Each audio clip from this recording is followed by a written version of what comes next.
What's up, family? How are you? This is another edition of the Global Leaders Roundtable podcast. This is the Fireside Chat edition. I'm super excited that you are here with me for yet again another riveting conversation, necessary conversation. I believe that what we're going to talk about is going to help you to be able to move forward in the things that God has called you to do as a leader, as a business owner, entrepreneur, whomever you are. I believe that this is going to be a most impactful conversation. As a matter of fact, all of our conversations that we have on this platform are impactful and hopefully bring value to your life. And if you have found that it has done so, why don't you put that over in the chat? Let me know that this channel over on YouTube, TGLR Network, has been most valuable to you. And if this is your first time, go ahead and put first time in the chat. Welcome, welcome, welcome to our platform. Welcome to this show. Today's show is going to be, like I said, very, very valuable and future shifting, I think. And I say that on purpose, all right? Because our special guest is going to help us shift our thinking, shift our mind in the world of tech. You don't want to miss it. We've got great things coming. Those of you who have not subscribed to the channel, make sure you do that. Why haven't you subscribed and joined the family? Come on. We've got so much content that we have already on the platform. We are celebrating our 100th video that is on the platform. We've got so much more to go. And listen, it's not just going to be sit downs like this. We're going to start having live events, all types of things that's on the calendar. And we're going to be streaming to our platform. You don't want to miss it. Okay. So subscribe, and become a part of our ecosystem and family. Listen, lastly, before we jump over into our conversation for today, you know, I've got to say it. I've got to talk about it. What's coming up September the 20th through the 21st? We've got the Global Leaders Virtual Summit. And our topic this year is going to be on global kingdom leadership. What does that look like in post-pandemic times? We've got people from all types of industries and all parts of the world. They're going to be coming and sharing with us. They're going to be speaking and talking about their big idea, their leadership strategies, their aha moments, whatever you want to call it. They're going to share it with you to ensure that you have what you need to be most successful in the rest of this year and in the next 5 to 10 to 20 years from now. We want to make sure that you're set up for success. So go ahead and get your tickets. Tickets are on sale, just $29 for an all access pass for 2 days. You have access to over 65 Kingdom Global speakers from around the world. And we're going to be networking. We're going to be doing all types of things. You're going to have an opportunity to meet with different people from South Africa, Germany, Canada, Australia, all over the States. You want to be in this room. Go to bit.ly/TGLR Virtual Summit now and get your tickets today. All right. So we've got a conversation for you that I believe, like I said, is going to be most impactful for you. Today's guest is a kingdom voice, uniquely positioned at the intersection of technology, leadership, and faith. Carlos Vargas is a leading voice in AI, innovation, and digital transformation. But more than that, he's a prophetic techpreneur, helping Christian leaders navigate the rapidly shifting landscape of business and technology with biblical values intact. Carlos has become a trusted voice, a trusted guide for CEOs and ministry leaders and innovators who want to use technology to serve the kingdom, not replace it. His voice is not just informative, it is formational. Help me welcome to the Global Leaders Roundtable podcast, the brilliant, the bold, Mr. Carlos Vargas. How are you, my friend? Very good. And you? How you doing, Kian? Yes, pretty good, man. Thank you so much for saying yes and being a part of the show today. I love to serve the kingdom. That's the first thing. Yeah. But you don't have to twist my hand when we're talking tech and God. Like Yeah. those are my two passions. So tech and God, God and tech. Yeah. So Hey, those are two things that I love too. Now, I'm going to be honest with you. I don't profess to be a tech guru or anything like that, but I'm always in the position of wanting to learn and grow. Even with our businesses that my wife and I that we interject and implement AI and all these other things. So I'm always all ears with hearing from tech, industry leaders like yourself. Um, why don't you officially introduce yourself to our audience? What part of the world are you in, and what does God have you doing specifically right now, Carlos? so after your introduction, I don't wanna take away from that, but let's do a little bit. Born and raised in the beautiful island of Puerto Rico. Nice. Um, at 15, I received my calling to share the gospel. Mm. But at that time, technology was really infant, and I'm gonna probably date myself. So if anybody remember AOL, when Uh-huh. AOL was actually something, not something that Yep. people forget about. Yep. But in that time was when I started, and God called me. So I graduated from seminary, from institute in Puerto Rico, and I Hmm. thought, okay, my calling for sharing the gospel is preaching in front of a pulpit. That Yeah. was my narrowed square vision, because what's the only thing that at that time I was exposed. There were Right. people preaching in TV or satellite or stuff like Yep. that, but that concept inside the church was not something that was used like a lot. But Hmm. I was already streaming at that time. And again, I'm gonna date myself again. There was a platform called ICQ. Yeah. You remember the Okay. one that had the little flower?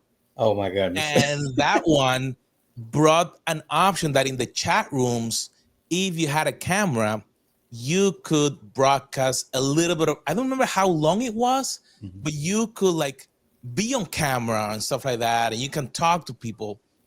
And then God did a bunch of stuff. I went to university, but he said, that's not what I want for you. He took Mhm. me directly into the tech world, and Mm. he opened uh, I will say, a PhD level education Wow. across everything, to the degree, for the glory of God, over 180, I think, of to now certifications worldwide. I work for some of the largest companies on the planet: Deutsche Telekom, Bank of America, Wells Fargo, Hitachi, uh, you name it. I Yeah. build solutions for them. And then God started like moving and doing things. Hmm. And again, do we have 15 hours so we can keep talking about I know. everything? But I think that one of the biggest, I will say, roads that God Mhm. is actually opening is how to really leverage technology with values. Okay. So we can actually do what we have to do while we're here on this earth, Hmm. and we don't have to compromise our values and beliefs because someone else will tell us to do something, or how we do our marketing, or how do we do the technology, or the different things that are coming up that could be really beneficial for the kingdom. Hmm. But when we don't know how to use them, we follow the examples of the ones that are doing it wrong. Wow. I love, love, love hearing this type of talk because we absolutely need it in the faith world for sure. And I think I just said this before we actually came on to you is that I'm all about how can we stay at the cutting edge, Mhm. right, of industry. And one of those ways that we can stay at the cutting edge of various industries is through technology, Correct. learning what is out there for us to be able to use and implement in our everyday work and everyday lives. So I love the fact that you come from such a robust experience, and so that's going to make today's conversation even more valuable. Um, let's jump right in, Carlos, because you talk about being at the intersection of faith and technology and all the things. Um, Why are so many, and I'll start with this, why are so many leaders, especially in the faith realm, um, hesitant or even fearful of having these type of conversations, let alone grasping some of the technology resources that we should be using today? I will say you use the correct word, fear. Hmm. And one of my mentors, I heard him talking one time, and he described fear as false evidence appearing real. Yeah. And one of the biggest issues is that when people put a barrier in front of them, they actually don't move forward. Hmm. If we look at Saul in the Bible, when he was in front of Goliath, all that he needed to do was come back to God. Right. But he put his eyes in the problem in front, so he didn't understand what was happening. Hmm. And David was different. He went first to God and not look at the problem first. Right. So if we take that same approach right now, and I have experienced it, like um, I work early on with AI. People think that AI is something new. AI is something that has been in use probably for the last 20 years. The first AI reported probably is close to the 80s. What happened? Again, we don't have a lot of time, but with the changes after the pandemic, there was a lot of silicon available. So Right. what did they do? They created chips because people were at home. So then all this development was able to happen. Hmm. But to give an example, uh, we do a lot of men's groups and men's study. And I see the challenge with the, I'm going to call it the working class men that would love to be able to dive into the word, Hmm. but they wake up early, they come back late. Exactly. Then when they come home, they're tired. Yeah. Then they try to open their Bible or they go to a Bible study and they don't understand everything. Yeah. And then they, to me, we sometimes may make them lie. Oh, did you read the Bible? Did you study this? And they want to feel that they do it, Hmm. but sometimes for whatever reason they can't. So I have used audiobooks forever. Since Hmm. they came out, I started using audiobooks. Hmm. But an example, I'm right now working on my new book, Digital Marketing Disasters, Okay. Nice. and it will take, let's say, a regular book that is 120 pages or whatever. It could take you 5 hours Hmm. to actually record it on one take. Mm. That's if you're a perfect reader, perfect pitch, nothing else. And I say, what if I read it with AI? What if I can then take my voice and make this a reality so this man, when they're in the car going to work Yeah. and coming back, they can listen to the book? All the men from the group, first thing, they thought that I did it like on a mic, Hmm. but they were like, thank you, because now I can listen to it. Right. When I then talked to some of the leaders, they were opposed to it. And I'm like, okay, why are you opposed to it? The response was, we want them to read the book. And I'm like, but they don't have the time. Right. So you have a, I don't know if in Spanish the word is dichotomy. I don't know if this whole thing. So Huh. you have the, you want them to learn, but you want them to learn your way. Exactly. Exactly. And that was one of the biggest aha moments that I received, because I also volunteer and teach kids and adults and stuff like that. Hmm. And this whole last year, we were teaching fifth, sixth, seventh, eighth, ninth, and 10th grade kids Hmm. how to leverage AI. At the beginning, they were like, how to cheat on a test.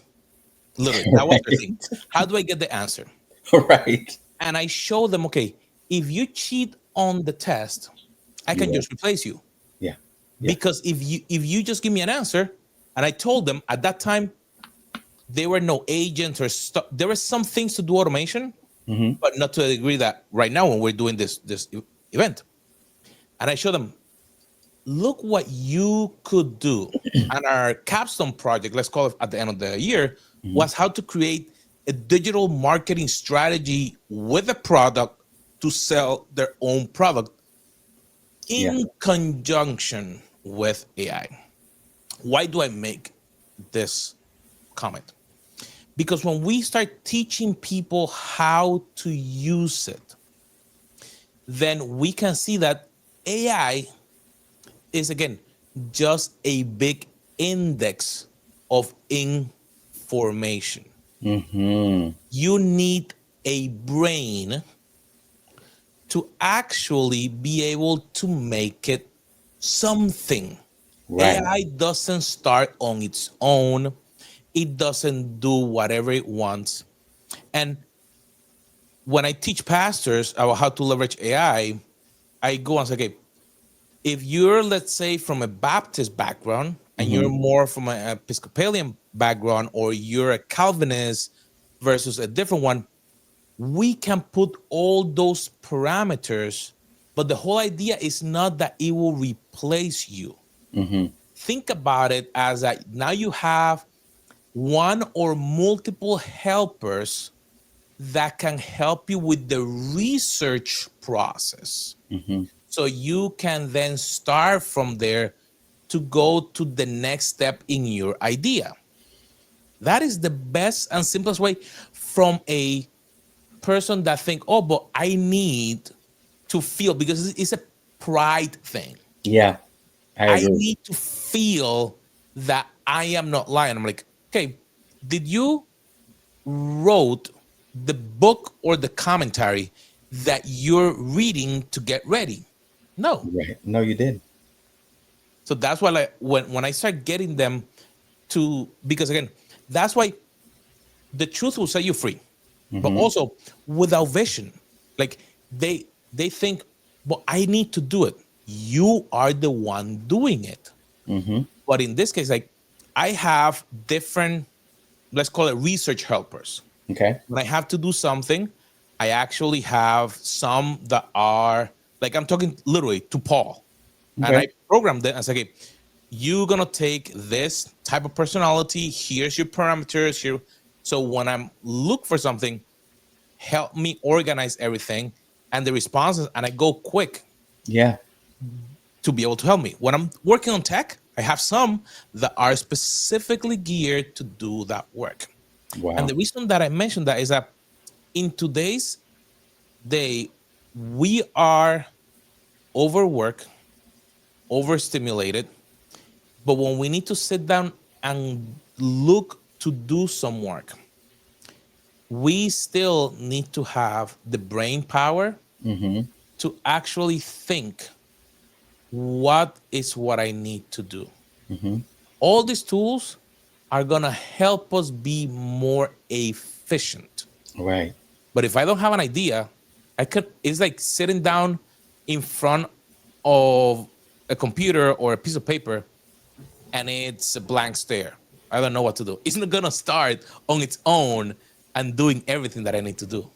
You have to be the brain that is behind it, and this is what I have said to so many. You're validating and confirming so many times that I've told people, listen, and my wife and I included, listen, this is another resource Mhm. that helps you, your business, your work, whatever it is that you're trying to get done. It helps you do it just at a more accurate level Mhm. and at a quicker pace. Because, like what you said, we're overstimulated, we're overworked. But the truth of the matter is, we're going faster and Correct. faster in today's culture, faster and faster, and things aren't slowing down. So, how do we stay at the cutting edge as leaders, especially kingdom leaders, and not fall behind the margin, right? And in some cases, like I said, lead the pack. How do we lead the pack? Mhm. Um, and not overstimulate and essentially kill ourselves trying to be overworked and trying to stay ahead and trying to stay even on pace and in step with culture. We do that through things like AI. Correct. We do that through things like technology. I think it's brilliant that you brought up the idea that you use these AI bots, if you will. I don't know the correct Yeah. terminology. You can give it to me, Yeah.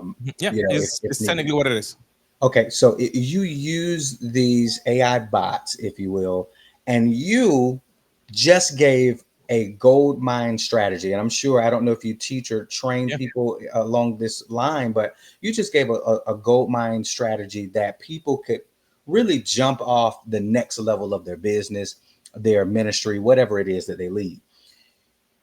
You just said you use them and you basically employ them to Yes. do specific tasks and to create specific projects. How many, and I'm asking you as an expert here, how many companies and corporations that you've perhaps worked for, who use AI and who use these different technologies, how many of them roughly have saved money Oh, because they are able to use this technology and now decrease their workforce, their human workforce? so here is a misconception that a lot of people have. Okay.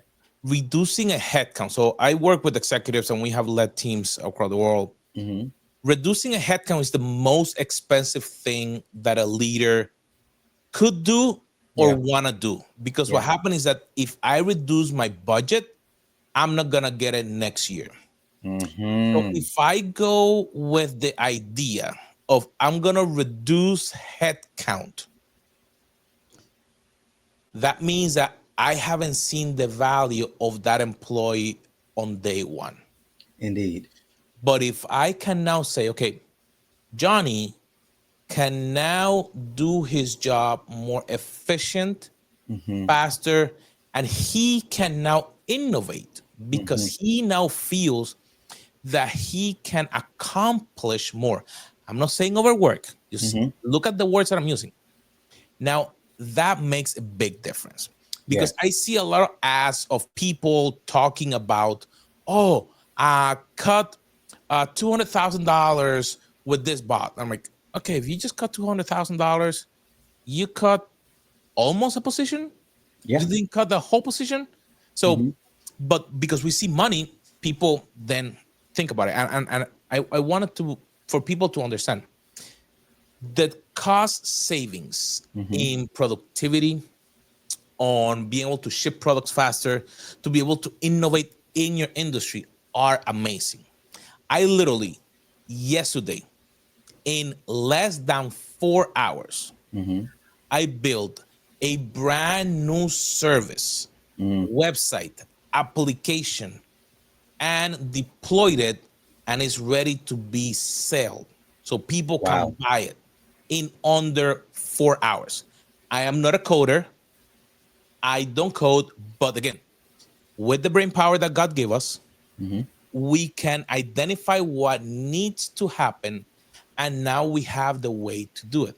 Yes. So a company can save money by sitting down, and the first thing that happen also by leaders is that they have no clue on their projects or processes. And that Hmm. happened on a church, that happened outside. And then when I come in and I can come and say, let's try to analyze what is your business plan. Right. I can find holes without AI because, again, years of experience. But when I can take your business plan and I can now analyze it and bring value and say, what are we missing? Hmm. Then that could be glorious. Like I can take a church budget, a company budget, Hmm. and I can go and analyze it. And again, I'm not a lawyer. I don't play one on TV, Hmm. but I can right away identify, okay, here are some things that are having a problem because again, the tools can help us now find those because before I am only one.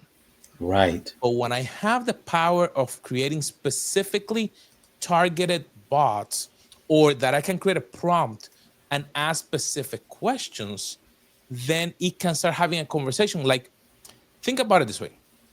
If you could have the budget and you could hire 4 or 5 or 6 college MBA graduates or Hmm. PhD graduates or bachelor degree graduates and have them in your table, think about a conference table, and you say, I have this problem. One will start analyzing the problem, the other one will go deeper because you have another expertise. And at the end, all of them come with a solution. Hmm. And you, if you're the manager or the owner, you come, okay, we solved the problem. Let's go and implement it. How Right. do we implement it? And they go, oh, so we do this, we do that, and we put it. That's what we're doing. But instead of hiring 10 graduates Hmm. that will be a P&L of probably at least $1 million or $2 million for putting them on our business, I can do it probably with 2 accounts, a Right. ChatGPT account and a Claude account, Right. paid accounts, specifically paid accounts. So my data is not used to train, Hmm. but that I can do a lot more than with a free account. Guys, this is super valuable information, and he's already dropping gems. And I hope that you're catching them, you're picking them up, because this is going to help you become more efficient and more innovative. I love that word. He used it. It's going to help you become more innovative in the things that you are supposed to do in the marketplace, in ministry, or whatever other industry that you've been called to. Let's turn the dial a little bit, Carlos, because I really want to talk about some of the biggest leadership shifts right now that you see in today's digital landscape. What are some of those shifts that you are now seeing that leaders need to be prepared to take in order to stay at the helm of innovation, if you will? Let's go directly into the leadership team. Okay. Management is not leadership. Hmm. So there's a lot of people that want the title of leaders and they are not. Hmm. And what happened is that I can replace all those managers right now very easy Hmm. because it shows one of the things that they need to look and when I coach them is you need to start finding the people that are showcasing those leadership capabilities that you don't have, Hmm. because those are the ones that you can partner with that will help you, because when you help them grow they become your partners. Yeah. And with all these new technologies, are there any people within your team that you can leverage them, give them an opportunity to shine? I always remember I used to have a friend of mine that in Excel, he was a formula master. Mm. He knew all the formulas. And I don't want to use the word hate him, but he created these spreadsheets literally that have like 200 columns when we were Mm. doing audits and stuff like that. And I'm like, why are you doing this thing so complicated? Right. But then I saw the value of it when he was starting to do different things. And so I started learning from them. And what happened? When he left, because I learned from him, they promoted me in the company and I became the top architect for that company. Mm. So you have people within your organization that you need to start identifying. And there are others that may need to coach them.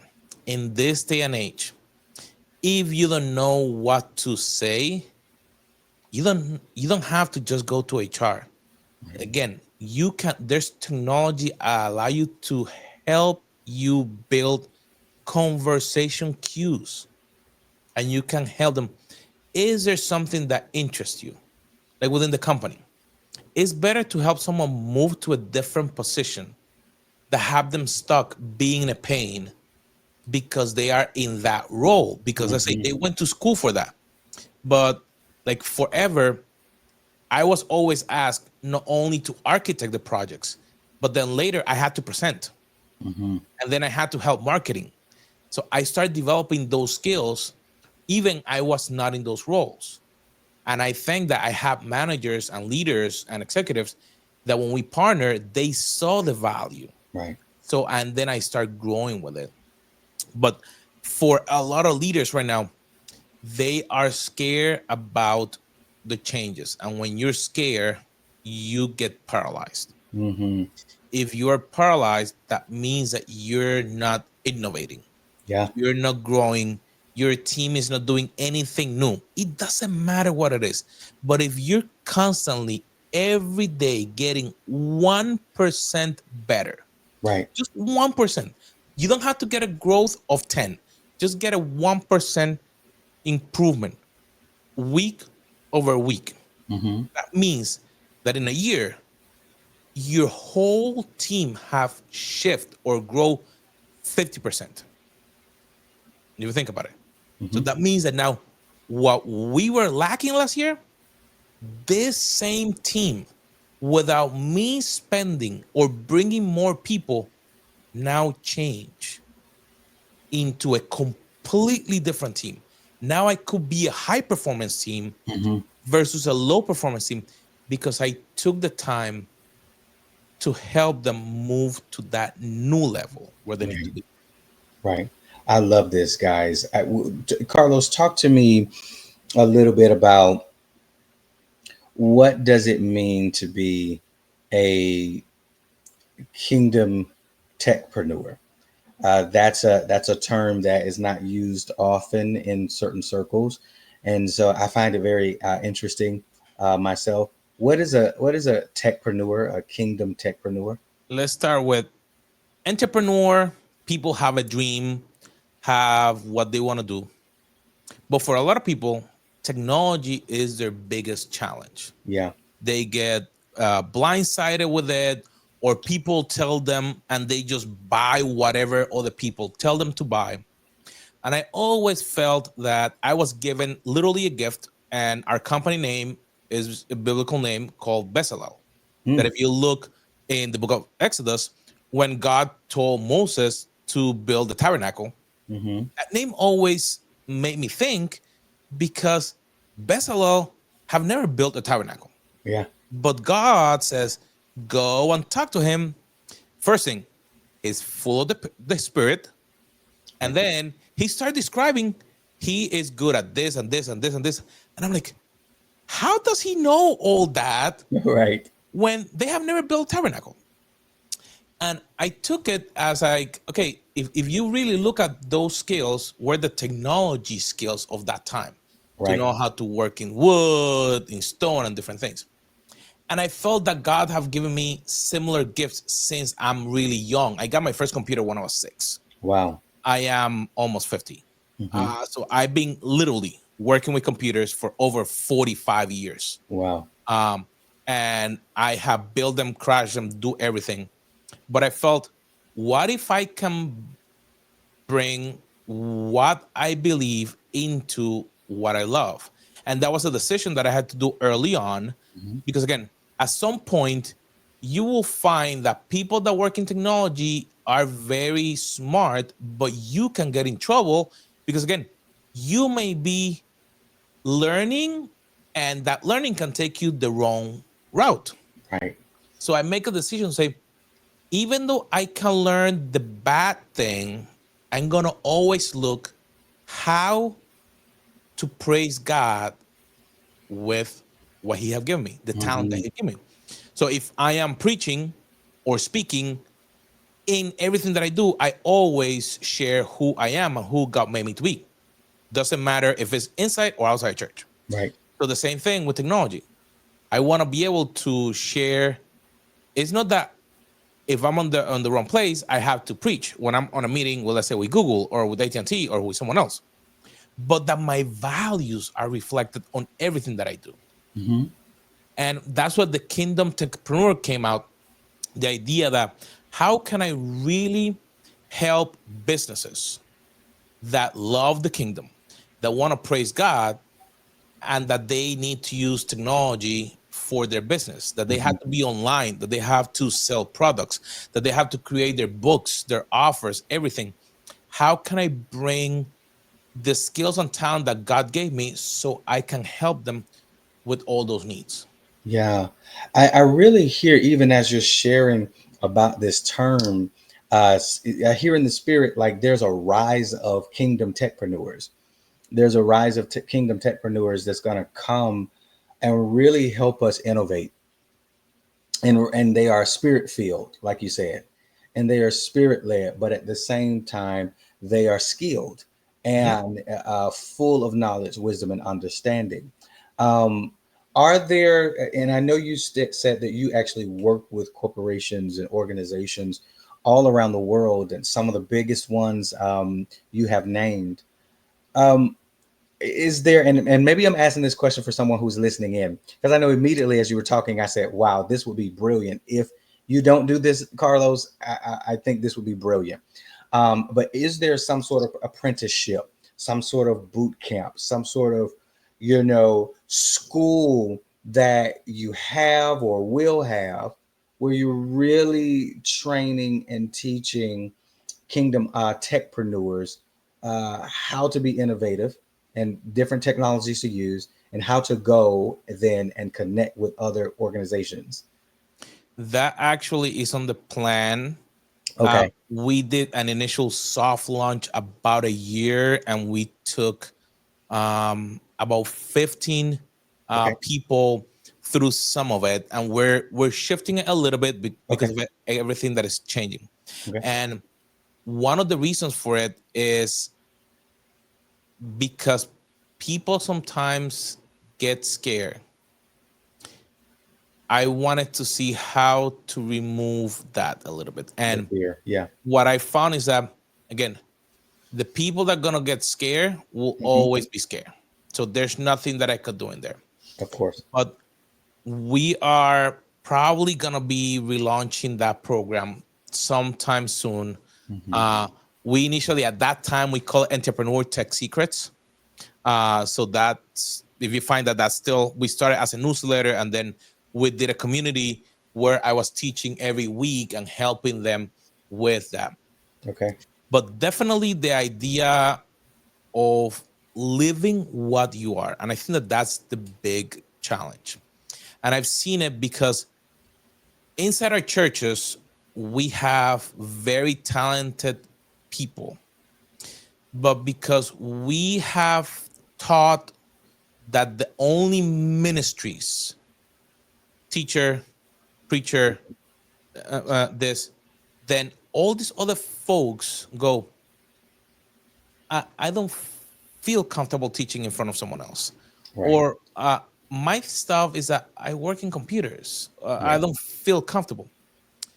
And we need to get out of that and allow the opportunity for this other team within our church that will help us move forward. Hmm. Whoever think that the online world will go away, they are living in cloud nine, and they are gonna fall from there and fall flat on their face. Right. Everything will continue and go way faster digital. Hmm. Right now, AI is not gonna take people's jobs. Hmm. People that know how to use AI are the ones that are gonna take those jobs. They're thinking, Yep. oh, the robots or this.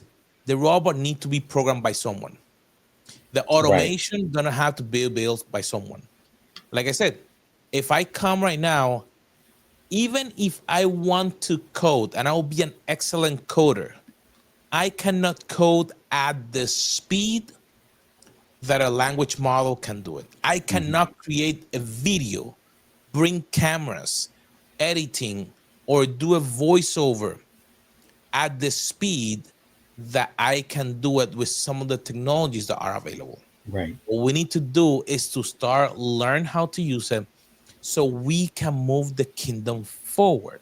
And Hmm. again, doesn't have to be the whole day. If you're frying chicken, if you're selling rice and beans, how will you use technology? Well, I can put a voice AI agent that will answer the phone call and say, hey, welcome to Carlos Fried Chicken and Rice and Beans. Yep. Take your order. Would you like to know where we live, or where's our business? Would you like to make an appointment if it's a nail salon?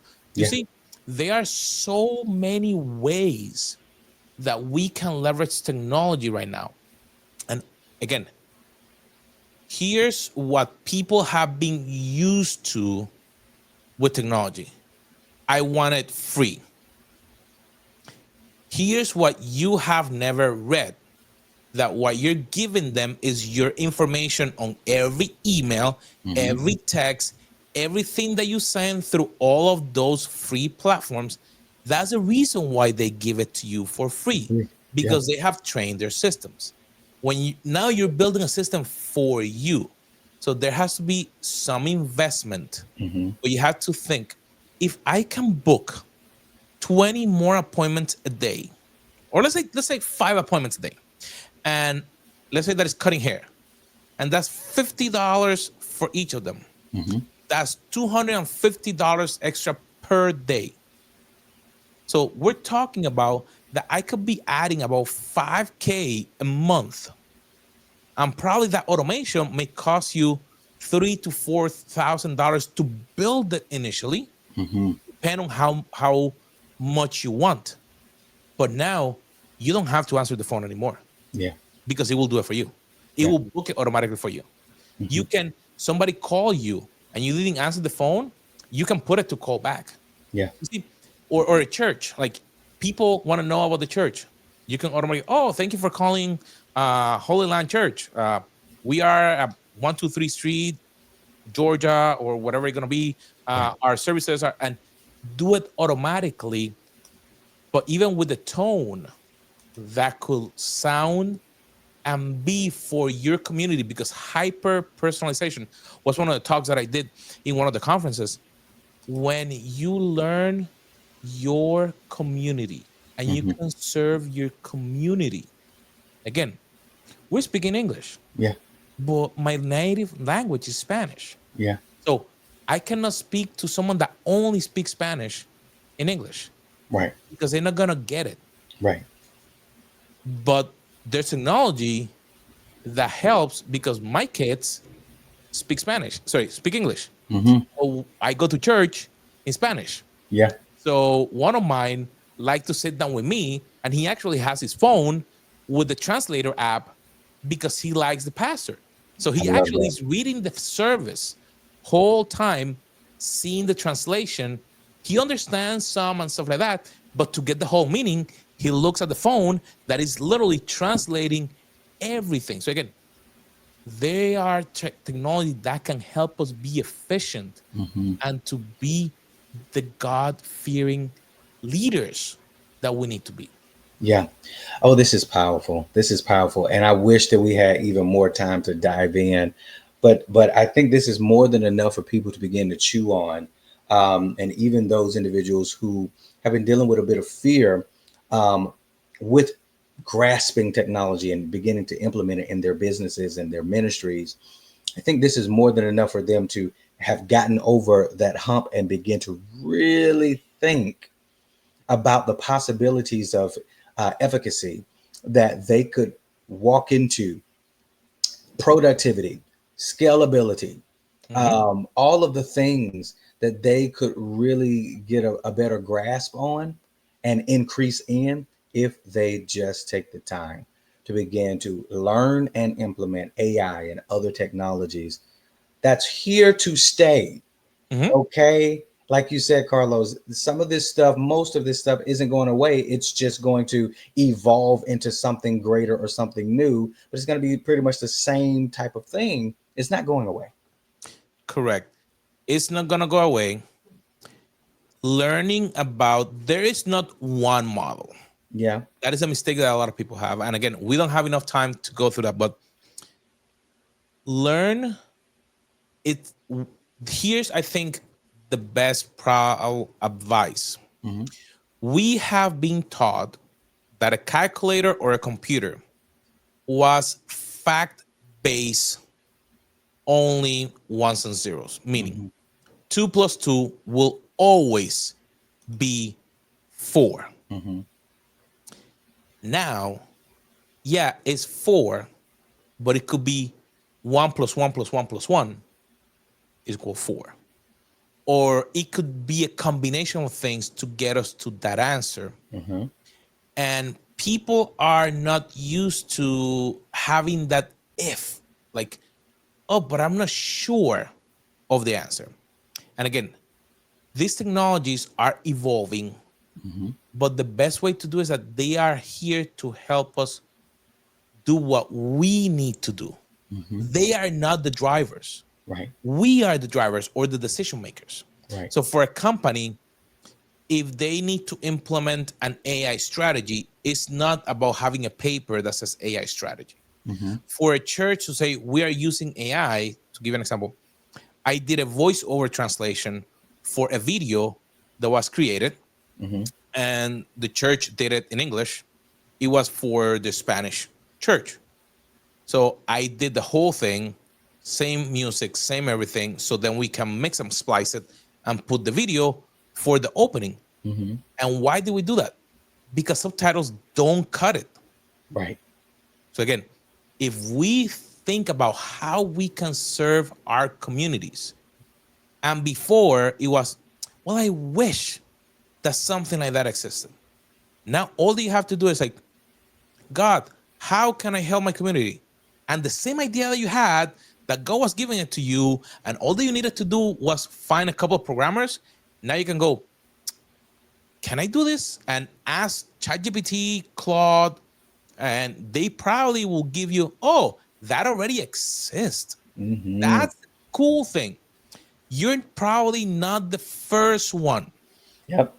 So you may have, oh, I have this idea, and all of a sudden you find that someone else already built it and you can partner with them and Yeah. use it. Or if you have to build yourself, like I did, it may take a week and you can have that whole solution built, ready to go, so you can use it for your business or for your church. Goodness. Carlos has dropped so many gems, guys. You should be feeling wealthy in your spirit, wealthy in your mind after this conversation. So much more to cover. And I respect Carlos's time. So we're gonna bring this particular conversation to a close. But hopefully in the background here, we can work out some things with having Carlos come back and share with you all. And because it's necessary for today's time. Carlos, thank you Thank you. so much for being here. How can people connect with you? How can people, contract your services and your team over there? Let us know. So right there, carlosvargas.com. That's where we have everything that we do, our funnels, every platform that we do. And here's an interesting thing. Mhm. If you have an idea, let's sit down, let's have the conversation, let's see how we can help you. And if our network don't have the capability to do it, we may be able to, hey, this is what you have to do. Right. Here's a good provider that could help you with that. Because that's the other thing. We want you to be safe Yeah. and that you don't spend your money on things that don't make sense. Hmm. And I'm very clear on that. And the whole idea is, how can you honor God? And we want to honor God, that when I do a deal, it's not about that honoring God have to be cheap. Hmm. Honoring God is that, hey, this is going to take time, Hmm. but you're going to know everything at each time. I'm going to guide you like if it was for me, that I'm spending the money. So in that way, you don't have a problem. Yeah. I love it, guys. CarlosVargas.com. Get over there right now and connect with his network of techpreneurs that's actually innovating for other organizations. Your business, your organization, your team needs to be plugged into this great resource. I say prophetic resource because it's going to help you be able to be effective in the future in the times ahead.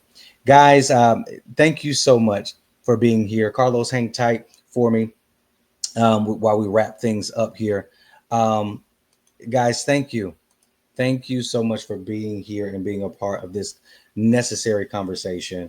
Um, I think that if I'm not mistaken, I think that you've been incited in a way, excited, made to be excited in a way, even. when it comes to AI, when it comes to language models, when it comes to all these technologies that are literally at our fingertips today, it's time for you to innovate. It's time for you to stay at the helm of innovation and the cutting edge in your market, in your ministry. And technology is one of those ways that we're going to do it. All right. Carlos, thank you so much for leading with clarity, conviction, and a prophetic edge. You've reminded us that we don't have to just run from the future. We are called to lead it. We are called to lead it, to shape it, and to bring kingdom light into it. To everyone watching, AI and all these other technologies, it's not our enemy, guys. Innovation isn't unholy, okay? But without discernment and discipleship, we can risk creating tools and things that do forget our creator. So we must maintain the values that Carlos was talking about.